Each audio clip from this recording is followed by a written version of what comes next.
So what happens when we give people this false hope, a false prophecy, a false teaching, put them further into bondage? We had known this guy, started a graveyard ministry. Families live in these graveyards. They're looked down on because they're living among the spirits. But then the next statement, she goes, "Did you sing to those solo cups?" And I did sing to those solo cups on my way out your front door. I had 5 seconds. And she said, "So there is a plant about 3 inches tall in each solo cup." "Sir, you died this morning at about 9 a.m. This is 5:30 p.m. You didn't just die, you died hours ago."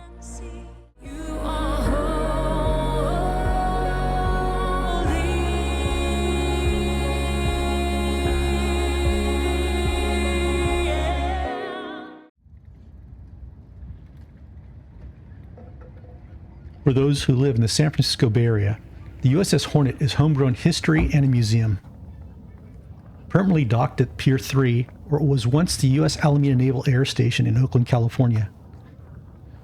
The Hornet, designated CV-12, is a U.S. naval aircraft carrier built in 1943. Actively participated in World War II from 1944 to 45. It was considered a lucky ship. Participated in almost every Pacific major battle. It gets its title of being lucky because it was never hit by a bomb, a torpedo, or a kamikaze ever. Its World War II Pacific engagement, its planes shot down 668 Japanese aircraft, destroyed 742 planes on the ground, and sent nearly 1.3 million tons of Japanese ships to the ocean graves. The Hornet CV-12 is famous for shooting down more aircraft in World War II than any other aircraft carrier.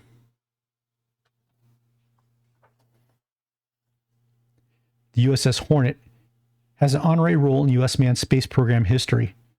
The Hornet was the official recovery vessel for the Apollo 11 and 12 manned missions to the moon. When the Apollo capsule splashed down, the U.S. Hornet recovered the astronauts and the command modules. From 1943 to 1970, the USS Hornet CV-12 was constantly in service, served 27 years through World War II, Cold War, Vietnam War, and into the space program.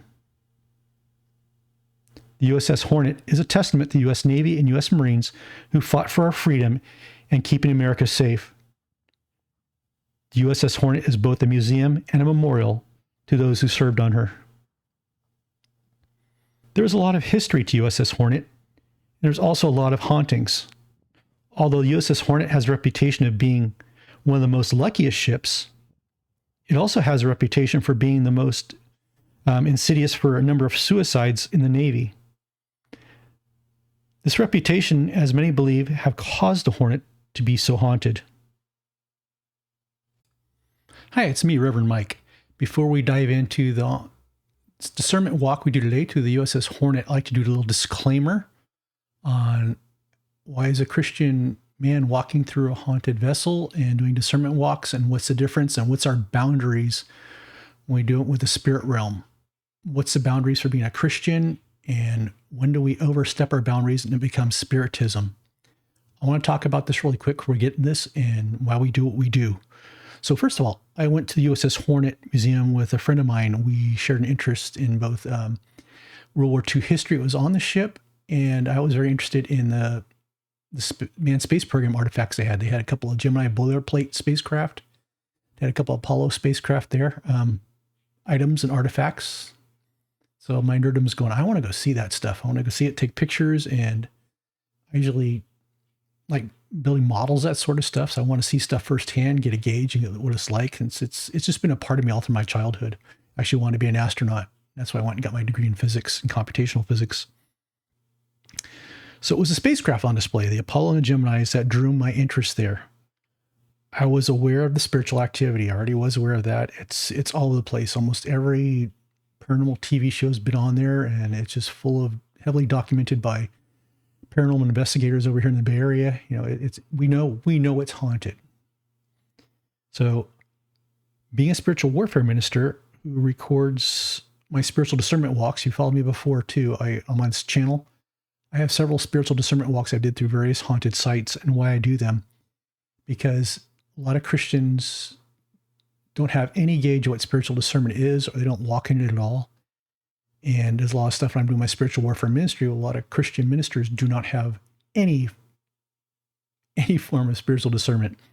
And others who worked with me, well, Mike, how do I get trained this? How do I understand what I'm stepping into? And how do I know what spiritual discernment walk feels like when you step into a haunted environment, or you're dealing with a person that's spiritually oppressed and a spirit's about to manifest? And spiritual discerned people can pick up on it before the spirit manifests, like in the seconds before it's about to. So this was a good opportunity to discern a popular paranormal site. And I am not a paranormal investigator, and paranormal investigation is an abomination to God. And we will get to this. Let me pull up something here for you guys. Here's our disclaimer. Here's what it looks like. I am reading out Deuteronomy 18, probably verses 9 through 13 we're looking at here. Why is this important? Because these are our boundaries. This is what we can and can't do. We cannot go into a haunted site with spirit boxes, meters, EMF meters. We cannot do EVPs. And gosh, my telephone, we can't take those little cheesy Xbox cameras that do the line drawings that always do the people doing the waving. Hey, wave to us. You know, the line drawing stuff. We don't touch those. That is all falls under divination. And so if you're a Christian doing this, you need to stop, because you have some bad things going on right now. Here it is right here in Deuteronomy 18, verses 9 through 13. And this is out of Septuagint, because I think it defines it more. Septuagint was the direct Greek translation of the Hebrew translation way back when. It was probably the scrolls that Paul was using to read from, and Peter. And I do know that Jesus quoted the Septuagint when he's quoting Isaiah in the book of Matthew. So follow along here. Here we go. Now, if you enter into the land that the Lord your God is giving you, you shall not learn to act according to the abominations of those nations. And what are those, Mike? Verse 10. There shall not be found among you one who cleanses his son or daughter by fire, no sacrificing children, one who practices divination, one who acts as a diviner. So no like turning rods here, right? Divining rods, no divining rods. Or one who practices ornithopmancy. I'd look that one up. That's a old wives' tale thing of people following the patterns of birds and trying to divine and do weird divination through that. No sorcerers, one who casts spells, which is witchcraft. We can't do any of that. We can't conjure. Conjure is dangerous. That's why Jesus tells us not to do it. Do not screw with the dead. Do not screw with Sheol. Do not screw with the underworld. One who's a ventriloquist. And it's not like, I was thinking of Goosebumps, right? That little Charlie McCarthy doll that Jack Black was chasing around in the Goosebumps movie. No, a ventriloquist here is one who allows a spirit to possess them or a deity to possess them.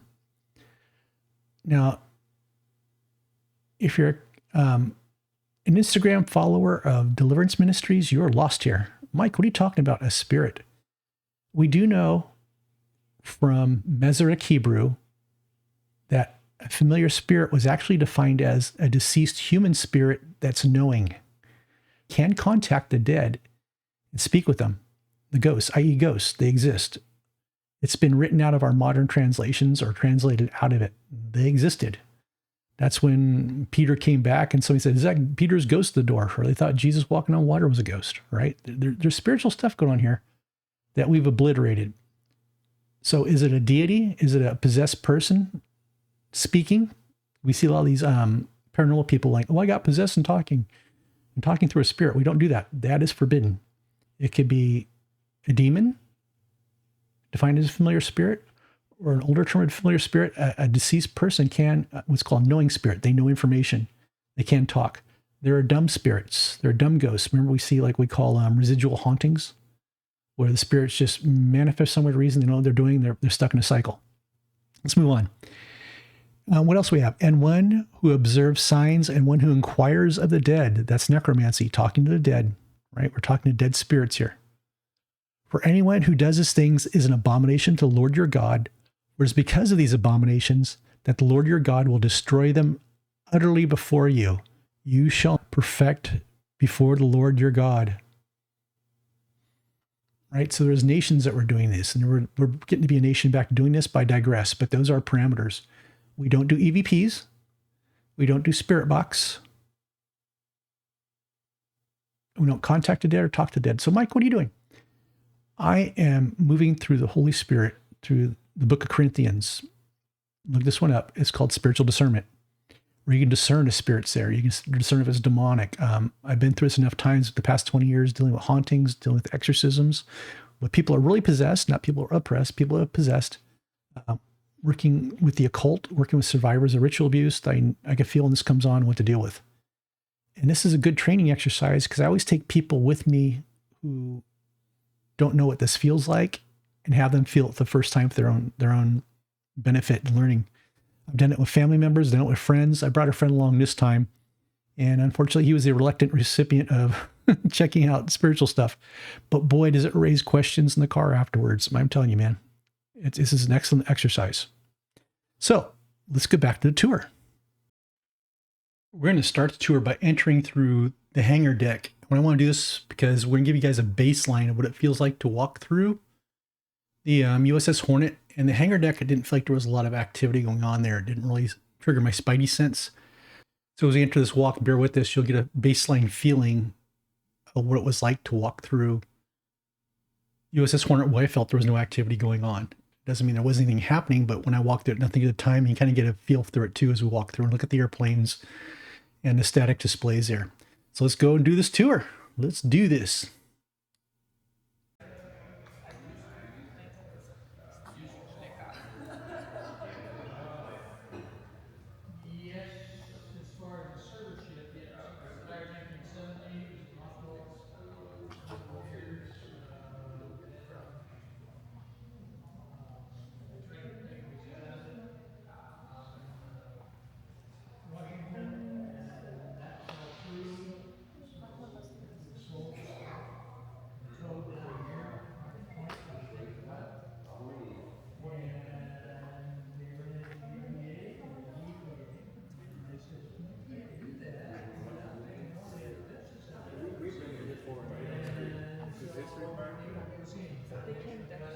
The ex-commanding officer of the air station was retiring. He wanted to hear home bases. That's what I heard since.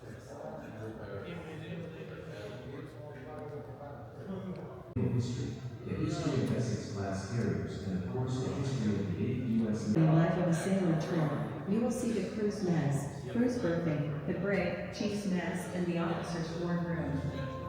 The firepower tour will show you the gun mess, aircraft, torpedo assembly room, ready room, and special weapons room. The last tour is the engine room tour, where you will see the auxiliary machinery room, fire room, and engine room. Please note,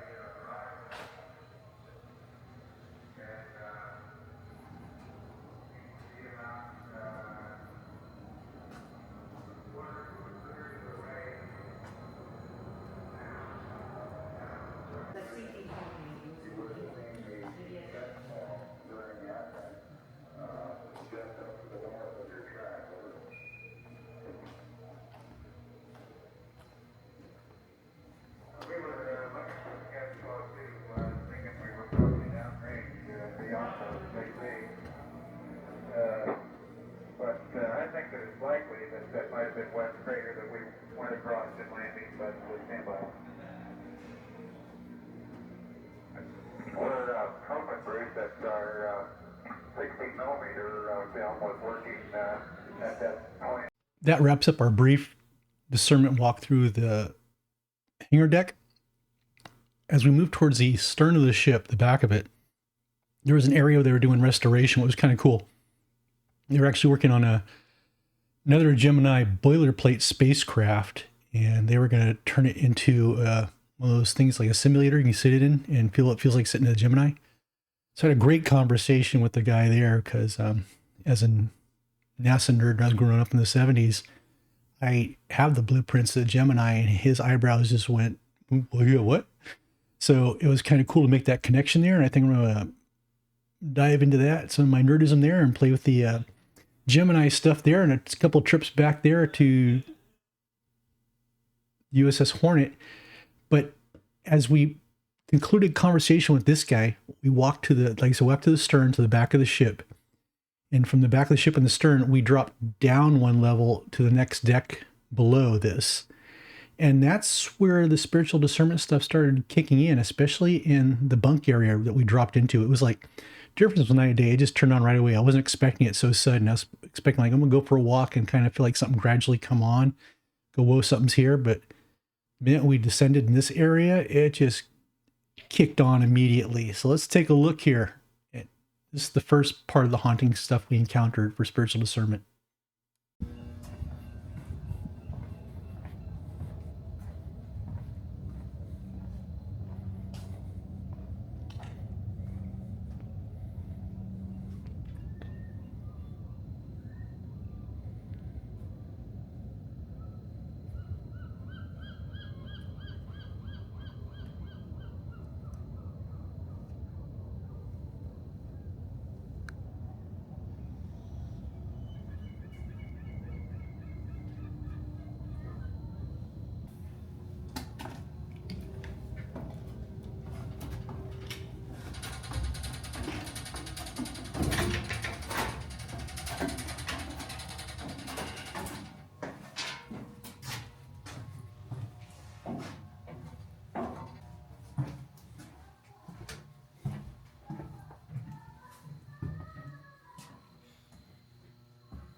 So step right here a second. Let me show you something.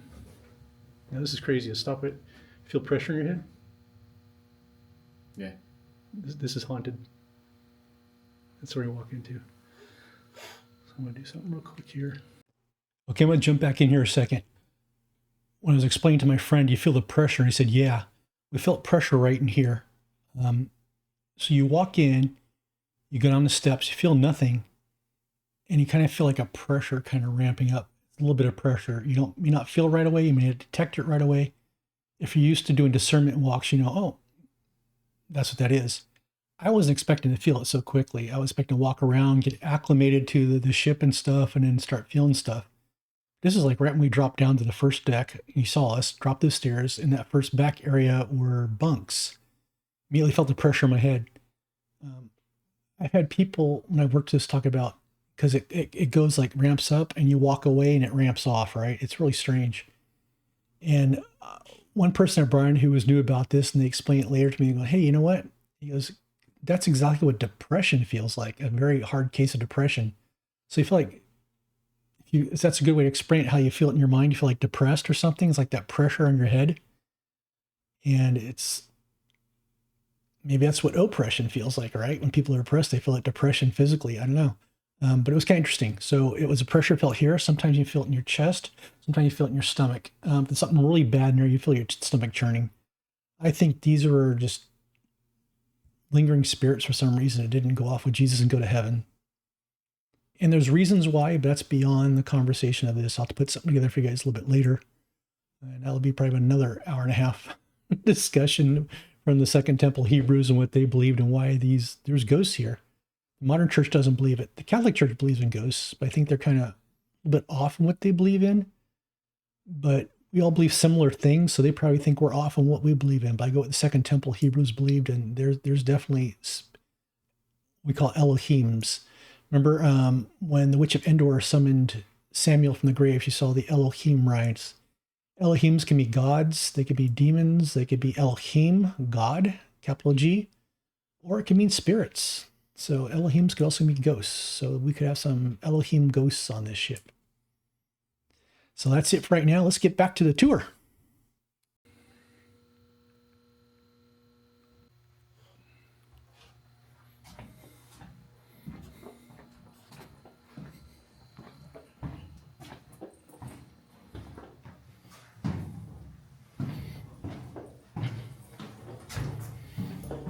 We did the Stanley Hotel with Ryan and Hannah, and that place was just off the hook with feeling. That's where they wrote The Shining. Pretty sure that's the diameter, those cones are like damage control. So if you have a hole, you can sledgehammer those in. Put it in there. I bet you it's, yeah, that's what it look like this place is. You got the fire suit or something there. Oh, yeah. Yeah, it makes sense because you have the hoses and respirators, so you got a hole in the ship. Just beat one of those in as hard as you can. Holes. Oh yeah, look at those holes. No, it's just faith. They probably had some 16-year-old kid doing it, you know. Weld it up.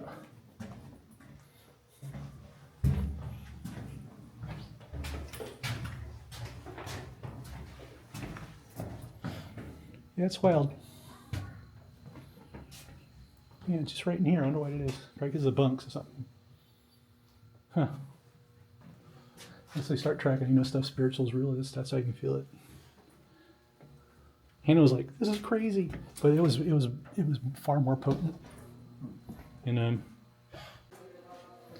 yeah, we're back in that med section here, walking down by it, and let's change.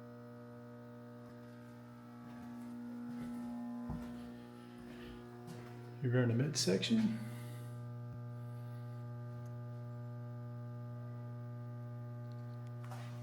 Yeah, you can definitely feel like pressure in your chest right here. Something's going on here. You can feel it. So where are we at? What room are we at? We're in the X-ray room. And why it's down here, who knows? You can definitely feel something spiritual going on down here. This must be the X-ray room. But it's not just here, it's just throughout this whole hall right here. Especially in here.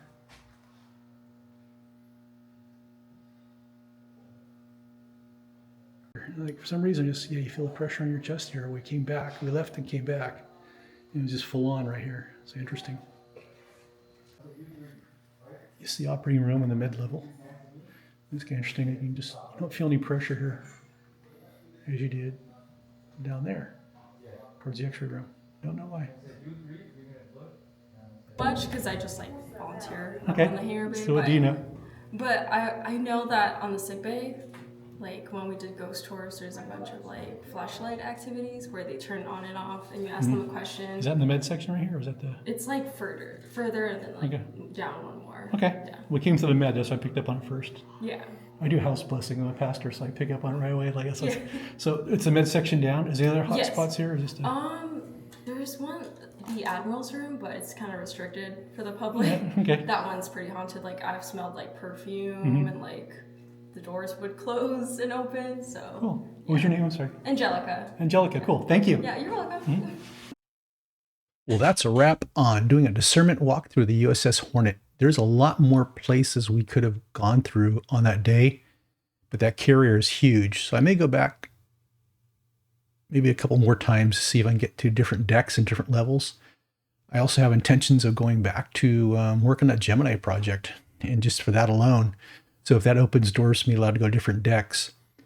I'm not big on paranormal investigation. I don't do any paranormal investigation. I usually get involved when something's happening at a house or there's demonic oppression, demonic possession stuff. This is level stuff that church doesn't understand and they shy from.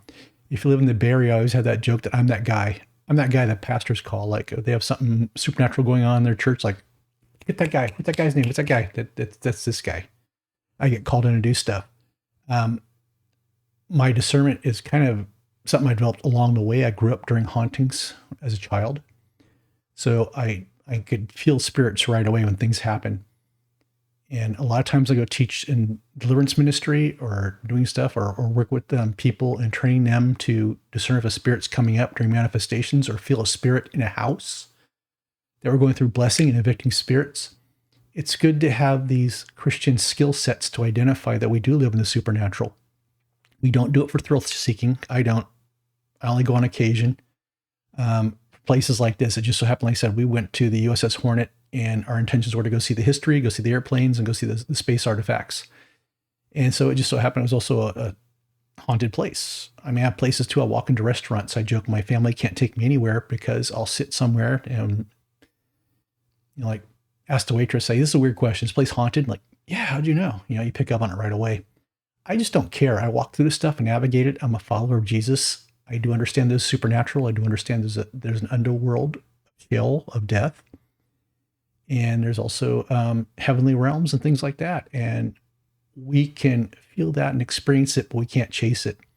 But it's also important to understand it in spiritual warfare to understand it. I know the places I've taught, I've noticed there's a huge deficiency in spiritual discernment. A lot of Christians say they have it and they don't even come close to having it. And what they do is they fabricate experiences. You see a lot. Like I talk about deliverance. Brother in Christ, I sense a snake around your waist and all this stuff, or I sense a principality's attacking you. Like, this is all so bogus right now that if they had true discernment, they'd probably feel shamed of the words that came out of their mouth. So that's the reason I do these discernment walks. I'll do them different places. Some places I go, some places I don't go. And if it's heavily demonic, I won't go there unless I'm there by accident. I pick up on it and I'll start recording. But I just don't go there on purpose. Like, there's a Union Hotel or something out here in Benicia that people go, hey, you go get that one. Like, no, I have no reason to go there unless they call me in for an incident. What I call the spiritual incident response team. We have to go deal with something demonic or something spiritual or the occult. We go in there. But otherwise, I don't do it. So yeah, this was an interesting exercise in discernment. It'd be cool to walk through that ship. Unfortunately, a lot of paranormal people have been in there. I'm just curious how much stuff was conjured by the paranormal or portals were opened that weren't open before on that ship. It's hard to tell, but usually I walk through and discern it and probably produce another video if I get to go to different level decks that have this sort of stuff. And get to be alone, have more time. That's the other thing too. If I can just record by myself and have time and have my microphones, I didn't have time to turn microphones on and off, so I'd use the DJI Osmo default microphone, as you can listen to. I kind of amped the volume up a couple times. But it was cool to have the docent kind of confirm where we were at too and what we saw. And go, yeah, this place is haunted. And so did another docent I need to get back in contact with, who I'll probably get in contact with and go back and talk about the Gemini stuff. And reach out to him, see if I can go to these levels and do these videos for you guys. Again, it's for training purposes, not for thrill seeking. I do not talk to the spirits that are there. We just detect them. It's kind of like using your onboard Iron Man suit radar detection system, right? And pick up where things are at, and you feel them ebb and flow, move in and out. And at no time do we talk to these spirits. And at the end, we just prayed off, Jesus, nothing comes home with us. Nothing follows us home in the authority of Jesus Christ. And that's it. I hope you guys enjoyed it. And if there's more locations, like I do, the Bay Area is full of these places, but I only go if I'm there for some other reasons. And if I detect it, I'll start recording like I did here. But this was another wrap on a Holy Ghost stories. And kind of wish I did it for Halloween because I have a Halloween edition, but this is post-Halloween, is what it is. So love you guys. I hope you learned a lot. Give me feedback or you have questions. God bless you. And until later, this is the Reverend Mike, the M16 Bishop, the M16 HQ checking out. Amen.